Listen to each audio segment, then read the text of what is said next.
Il vient le jour du Seigneur, brûlant comme une fournaise. Tous les insolents, tous ceux qui commettent le mal seront comme de la paille. Le jour qui vient les consumera. Il y a dans les lectures d'aujourd'hui une colère contre le mal qui ravage le monde. Et cette colère est la mienne. Dans la dernière tournée que je faisais en Europe, on m'a dit, Père Boulade, vous êtes en colère. Je dis oui, je suis en colère. En colère comme Jésus, en colère comme Jean-Baptiste, en colère comme les prophètes, en colère contre le mal, contre un monde qui est en train de s'écrouler.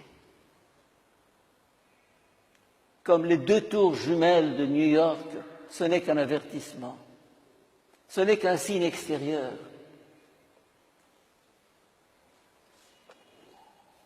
Le 31 août dernier, j'ai écrit un texte, une page. L'Occident a du sang sur les mains. L'Occident a du sang sur les mains. Quelques passages de ce texte. L'Occident s'est trahi, vendu, sali pour de l'argent, du pétrole, du gaz, des dollars, des euros. Cette situation au Proche-Orient depuis déjà bientôt 30 ans, avec l'anéantissement de l'Irak, avec 1 million de morts, cette guerre en Syrie actuellement, avec plus de 100 000 morts,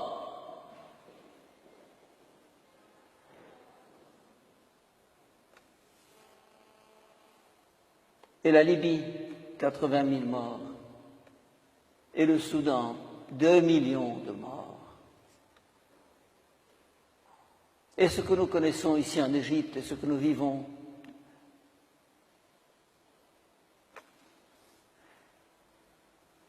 et les vidéos que nous recevons, où on voit des gens qu'on égorge, des enfants brûlés, sacrifiés,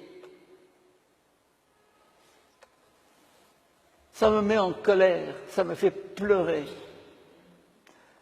Non, non.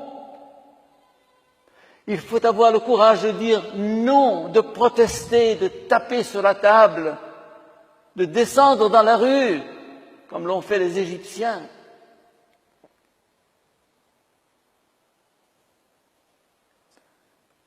Mais malheureusement, toutes ces atrocités sont l'œuvre du pacte atlantique, Amérique, France, Angleterre en particulier. Pourquoi? Pour de l'argent, du gaz naturel, du pétrole, des dollars, des euros. Maudit soit l'argent, maudit soit le pétrole. Un bébé, un enfant, frais comme une rose, frais comme une fleur, écrasé, massacré, défiguré, et des familles entières sur les routes.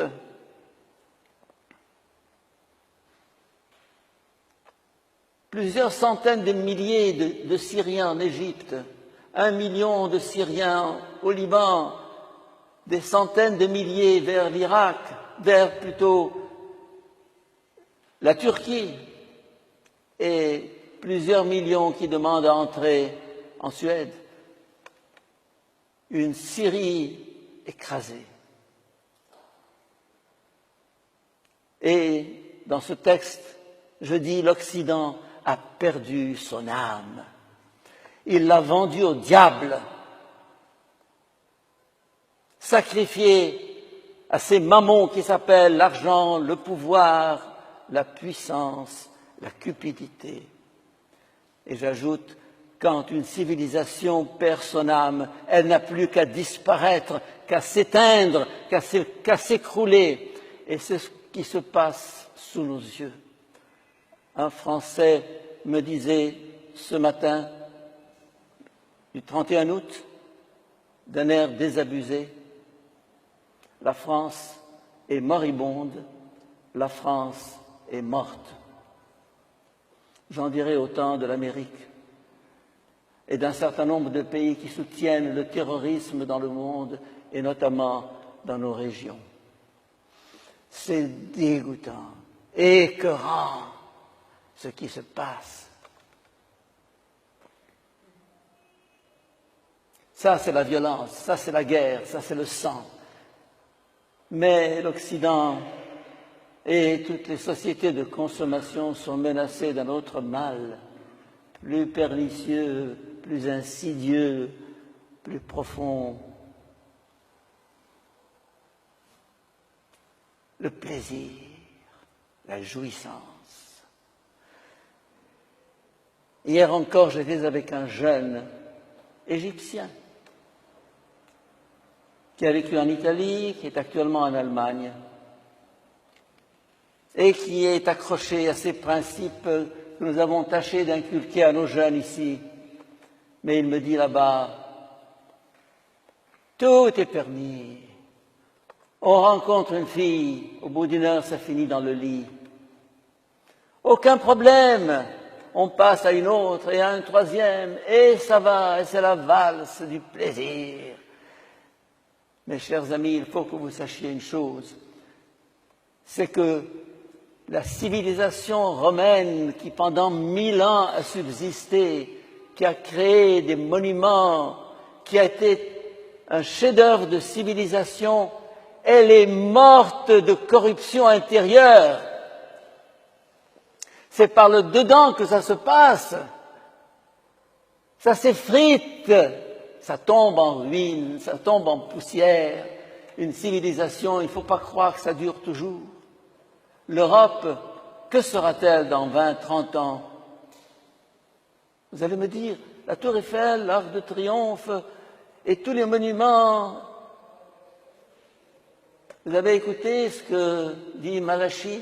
Vous avez écouté ce que dit Jésus dans les lectures d'aujourd'hui? Il n'en restera pas pierre sur pierre. Les monuments extérieurs, zéro.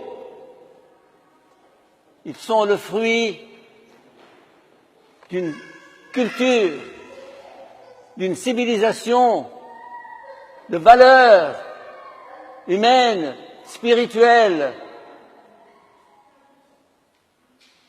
Et quand ces valeurs s'écroulent, c'est fini.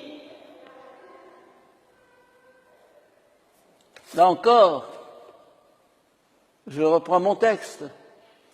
Un jour, ce magnifique édifice de la civilisation occidentale s'effondrera de lui-même lorsque l'être humain n'est plus au centre d'une civilisation.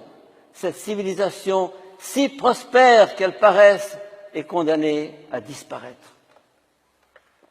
Et je vois venir l'écroulement de l'Occident.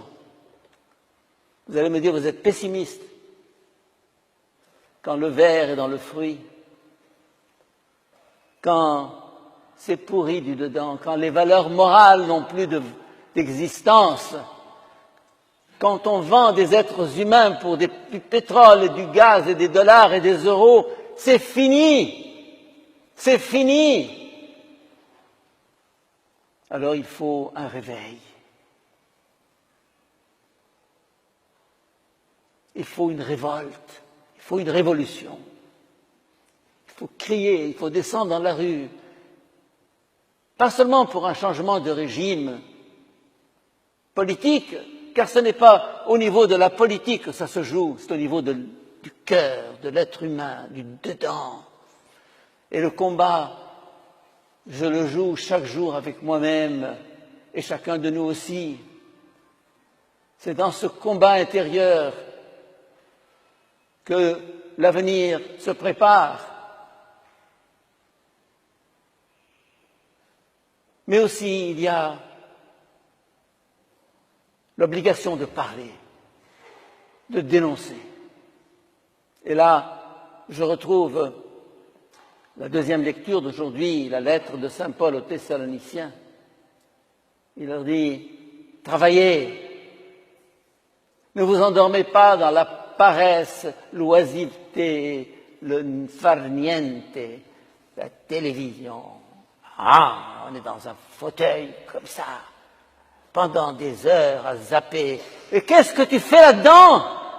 Pendant ce temps, des gens crèvent. Ouais. Donne après, tout va bien. Oui, tout va bien. La colère du Seigneur, je la comprends aujourd'hui. Parce qu'on a voulu faire de Jésus un petit Jésus en chocolat, bonbon, sympathique, rose, gentil. On a éliminé la colère de Jésus. Eh bien, cette colère va se déclarer un jour. Il s'agit là du dernier jour, du jour du Seigneur. Elle éclatera, comme ce matin nous avons eu la foudre 2 fois pendant mon sermon dans cette église. Bam! Je me suis dit, ça tombe bien. Ça correspond à ce que je dis. Oui. Jésus nous dit dans l'Évangile, les gens se marieront, auront des enfants, construiront des maisons, cultiveront des champs, et puis un jour, le jour du Seigneur viendra. Ne nous endormons pas, mes chers amis. Soyons vigilants.